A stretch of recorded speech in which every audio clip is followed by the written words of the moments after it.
Oh, that's fun. Well, have to say. No. Yeah, I can't imagine. See, we can't imagine our lives without any part of our lives. And it's too horrible to, so I'm not going to. Yeah, okay. All right. Have you, this is an interpretation of, the question is, who is your favorite actress? Okay, who is your favorite actress? I don't actually have a favorite actress. I have people that inspired me when I was really young that no one probably has heard of. Irene Worth was one. She was a great actress that I saw. Liza Minnelli, when she was in, she did Live at the Palace. Yeah. When I was in drama school, I came down and I saw her in, she performed at the Winter Palace, and we had been doing some very intellectually challenging work at Yale, and somebody gave us tickets to this, and she taught me something big about acting, which is that it's all very well to be authentic and real, but you have to send it out to her in the back, in the nosebleed seats. And she gave everything. That was valuable to me. What was that movie that Liza Minnelli did that scene in the phone booth? Cabaret? No. She did a scene in Sterile Cuckoo. Yeah, Pakula's Sterile film. Cuckoo. Oh my God. Yes. Oh my God. Really good. Really good. How often do you get downtime, and how do you take care of yourself as a human being? This is something that's really interesting to me because I think it affects everybody now. I don't think we get in any because of the thing that has to be in your hand the minute you wake up, you know. And just before you go to bed, and at night it goes ding. Mm-hmm. And I mean, you're never off the hook. You're never unconnected. I don't know. I love airplanes. Now, recently, they've said pretty soon we're going to be able to be reached in the airplane. I'm going to kill myself. Oh. Yeah. So downtime, I try to. Show business and movies, especially, have been very good for family time. Weirdly, because really?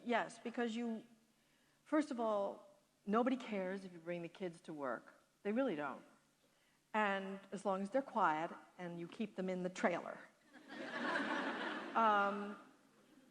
And, you know, a film takes 4 or 5 months. Now they make them in 11 weeks to make, and then you save up your money and you can not work for a little while. I mean, or you're unemployed. You know, you're serially unemployed, which is another way of saying you're home with the children. Yeah.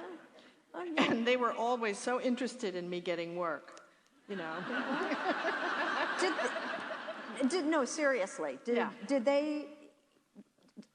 I got a little pushback from a daughter, a little girl, who thought, you know, but you'd really... how did... I can't remember. Etch-a-sketch. It doesn't matter. It's not about me. Okay. What is the worst experience you have had while filming? Well, I don't know if it was the worst, because now it makes a really good story. Oh, all the better. But then I thought I was going to die. And it was the last day of shooting out of Africa, and we had, of course, imported California lions to Africa. Well, they had SAG cards, or whatever one has. No. Okay. And we were doing a scene in a boma, which is an enclosure of thorn trees, very high, that they put cattle inside so that the lions can't get in. And it was, all the cattle were in there, and then they were going to release a lion in there, which was tethered, and I was going to provoke it with a whip. you know, and protect the cattle. So they brought the California lion in, and he went,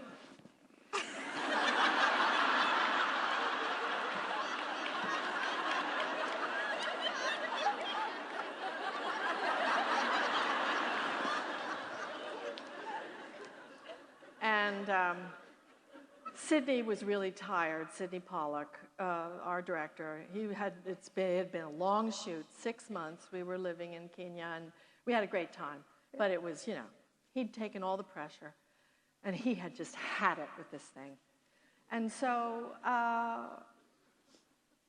he said, take the tether off the lion. Now, the lions are lazy, yes, but they know when their tether is off.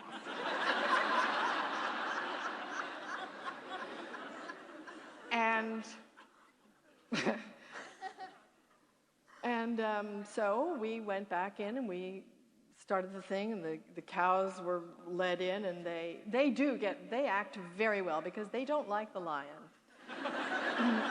Even the sleeping lion, they would go, whoa, whoa, you know. And